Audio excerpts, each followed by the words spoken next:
విద్యార్థులు పరీక్షల పట్ల ఎటువంటి భయాందోళనకు గురికావాల్సిన పని లేదని ఆత్మవిశ్వాసంతో పరీక్షలు రాసి ఉత్తీర్ణులు అవ్వాలని భీమడోల్ ఎంపీడీఓ పద్మావతీదేవి అన్నారు. సోమవారం భీమడోల్ హైస్కూల్లో ప్రధాని మోదీ పరీక్షా పే చర్చా కార్యక్రమంలో ఎంపీడీఓ పద్మావతీదేవి, మండల విద్యాశాఖాధి భాస్కర్ కుమార్ పాల్గొన్నారు. ప్రధాని మోదీ విద్యార్థులకు పరీక్షల గురించి తెలిపిన సందేశాన్ని విద్యార్థులతో కలిసి వీక్షించారు. ఈ సందర్భంగా ఎంపీడీఓ మాట్లాడుతూ ప్రధాని నరేంద్ర మోదీ ప్రతి ఏడాది విద్యార్థుల్లో పరీక్షల భయాన్ని తొలగించేందుకు పరీక్షా పే చర్చ అనే ప్రత్యేక కార్యక్రమాన్ని నిర్వహిస్తున్నారని, ఈ ఏడాది 8వ ఎడిషన్ నిర్వహించారని, విద్యార్థులు అనవసర ఆందోళనలను పక్కన పెట్టి బాగా చదివి మంచి మార్కులతో పాస్ అయి జీవితంలో స్థిరపడాలని సూచించారు. కార్యక్రమంలో భీమడోల్ హైస్కూల్ హెచ్ఎం శ్రీనివాసరావు, ఉపాధ్యాయ సిబ్బంది తదితరులు పాల్గొన్నారు. చక్కగా బలమైన ఆహారం తీసుకోండి. ఎందుకంటే ఇప్పుడు కొంచెం డే అండ్ నైట్ కూడా మీరు చదవడం జరుగుతుంది.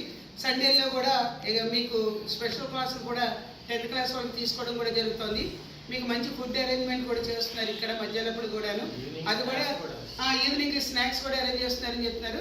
కాబట్టి ఇక్కడ మీరు సండే వచ్చి చదువుకోవడానికి కూడా మీకు ఎటువంటి ఆటం లేకుండా చక్కగా ఫుడ్, స్నాక్స్ అన్ని అరేంజ్మెంట్ చేస్తున్నారు. రోజు కంటే సెలవు రోజులు వచ్చిన రోజున ఇక్కడ ఇంకా పీస్ఫుల్గా ఉంటుంది. ఎందుకంటే ఎవరి డిస్టర్బెన్స్ ఉండదుగా.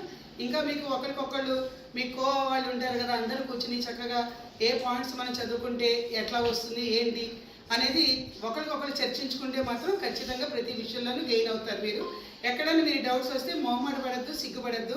మీ కన్సర్న్ ఎవరైతే టీచర్స్ ఉన్నారో వాళ్ళతో మీ డౌట్ ఏదైనా ఉంటే షేర్ చేసుకుంటే వాళ్ళు ఖచ్చితంగా మీ డౌట్ని కూడా క్లియర్ చేసేస్తారు. కాబట్టి అందరూ కూడా ఇది చక్కగా సద్వినియోగం చేసుకోండి. మీ తల్లిదండ్రులకి, మీ గ్రామానికి మంచి పేరు తీసుకురండి. ఫస్ట్ ఆఫ్ ఆల్ మన మండలానికి మంచి పేరు తీసుకురండి అందరూ కూడా. Thank you all of you.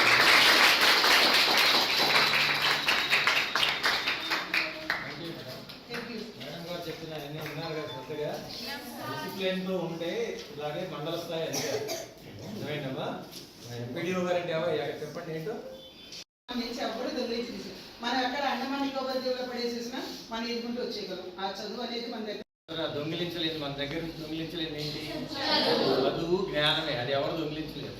పంచే కొద్దీ పెంచుతా ఉంది. ఏంటది? జ్ఞానం. మన దగ్గర ఉన్న జ్ఞానం పంచుతున్నాం అనుకోండి ఇతరులకి. షేరింగ్ అని చెప్పారు చూసారా, అది మనం పంచే కొద్దీ పెరుగుతా ఉంది. అదే మన దగ్గర డబ్బులు పంచుతున్నాం మనకి ఏమవుతాయి? జ్ఞానం. సో ఇలాగా మీరు కూడా బాగా చదువుకొని ఇలాగే మండల స్థాయిలో, జిల్లా స్థాయిలో మంచి అధికారులుగా మీరు రావాలని మేడం గారు మీకు శుభాకాంక్షలు తెలియజేశారు. మేడం గారికి మన పాఠశాల తరఫున